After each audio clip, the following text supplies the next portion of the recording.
Hi everyone, we're trying a new format today, so let's get started. I know it's been a while since I've posted something on a lot of my social medias, especially here, so I wanted to take the time to at least show you some of the artwork that I've been working on with the Into the Runeverse RPG and the Black Feathers graphic novel coming up. The first one is Nurarinhyon. He's one of the yokai that are being added to the book. There's quite a few of them, but he is one of my favorites, and I've had this artwork in my head for a while, and then I doodled it out the other day, and I got it to digital format pretty quickly, but it's been done for a while, but I wanted to share it with you guys, and again, like I said, I'm a little behind. When you look at a lot of artworks for Nurarinhyon that you will find throughout, like Japanese artwork collections for yokai, it's a very stylized old man with a oddly elongated head, and sometimes the face is misshapen. They're described sometimes as the supreme commander of all yokai, though there's multiple scholars who would say that that's a mistranslation. And I kind of incorporated the Supreme Commander and also some sources saying he leads the Hyakyagyo, the night parade of 100 yokai, of 100 demons, with his tauntaun drum. So within the Runeverse, he is a high-ranking yokai indeed, a powerful spirit, no doubt. But his Supreme Commander is more the sense of he is the one who always leads the parade, or a Nurarinhyon. There's not only one, but we made him a high challenge creature. He's definitely one that when I went to the design table, the idea was more of a social interaction creature, or one that might be more of a quest giver or a beneficiary to the group, but still offers some fun opportunities. They're definitely meant to be a pranking, fun-loving type of creature that can give the group a lot of problems as they go through their adventures. You can see me toying around with the colors. I'm going to switch up his kimono real soon. I wanted it to be yellow, but then I had the idea of like what I just added, the flowing autumn leaves going across the kimono, and so then I knew I needed a darker color, and I gave him the purple undertone, because purple, especially in a lot of the Runa artwork, is kind of a hint at something of the spiritual, astral, something otherworldly in nature. It's something that I kind of inadvertently add to a lot of my artwork. And I put a few will-o-wisps. I know there's an actual word for them in Japan, and I did not look it up before I started recording, and that's okay. I'll correct myself in the next video. But I just wanted to add some more like lesser spirits around him to get the sense that he's kind of calling them together. I'm toying around with a lot of the smaller details at this point, just making it look nice to myself. I've gone in with a few shadows. I'm going to hit some highlights too, though. Yeah.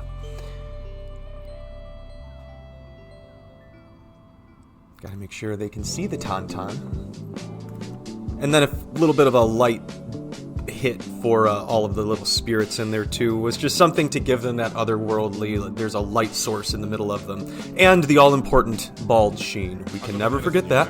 Always needs to be included. And I think this is almost done, if I'm not mistaken. Yeah, the shadow, and boop, there we go. Ooh, it looks so good. I'm so happy with how it turned out.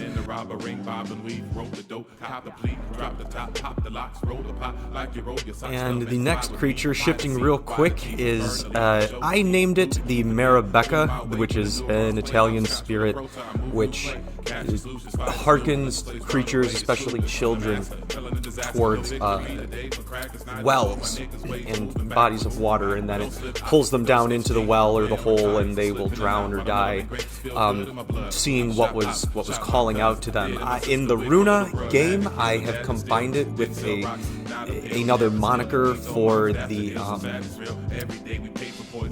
banshee, like the keener or the mourner, just sort of that mournful wail. I kind of put those two ideas together, but I liked the name Marabecca. It makes it sound unique. It makes it sound like it's not just it's not a banshee, it's not a kelpie, it's not what have you. I want it to feel like its own special or individual spirit. So you can see as I'm going into the face especially that some of the details of the face I'm going to really start to exaggerate, and I'm really going to lean into trying to find where that otherworldly look is. Like, where is that uncanny valley, and I'm kind of there, but you're going to see me push it in the face a little bit more once I get into the coloring of it. And this is actually a fairly recent line work that I did, but the sketch that I started with at the beginning of this, I made probably 6 years ago.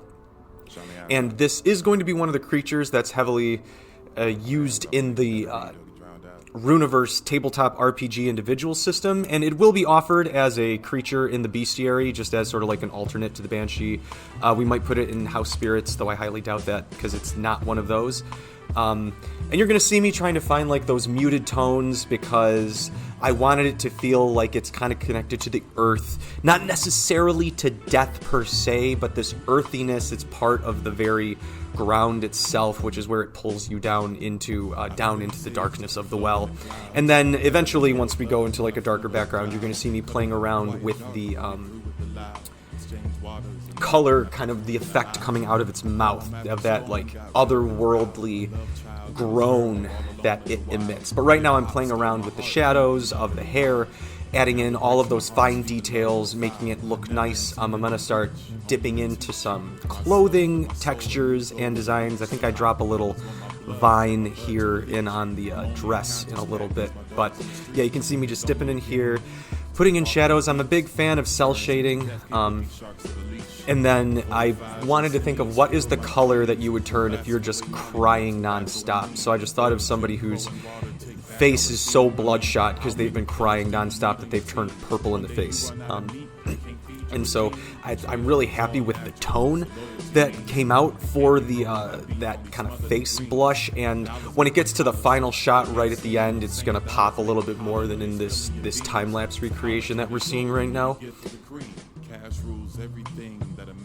Big shout out while we're finishing up here on the Marabecca artwork to Mr. Big Sleep, who is providing us all of the music on this. You can find him over on Bandcamp. Search for Mr. Big Sleep, and this is from his album Overslept.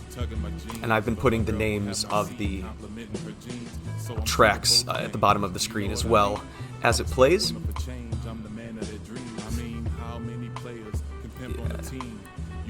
This is when I get into all my nitpicky artwork. So as I'm finishing up here, friendly reminder, we're on pretty great track. I didn't realize how good of a track I was on until I looked at the graphic novel, but there's going to be some Black Feathers artwork updating on a lot of the socials if you guys want to check that out. I've got more of these kind of videos that are already lined up now that I have all of my videos in one place where I can edit them. So expect more of these as you kind of get more of a behind-the-scenes look from the creative process.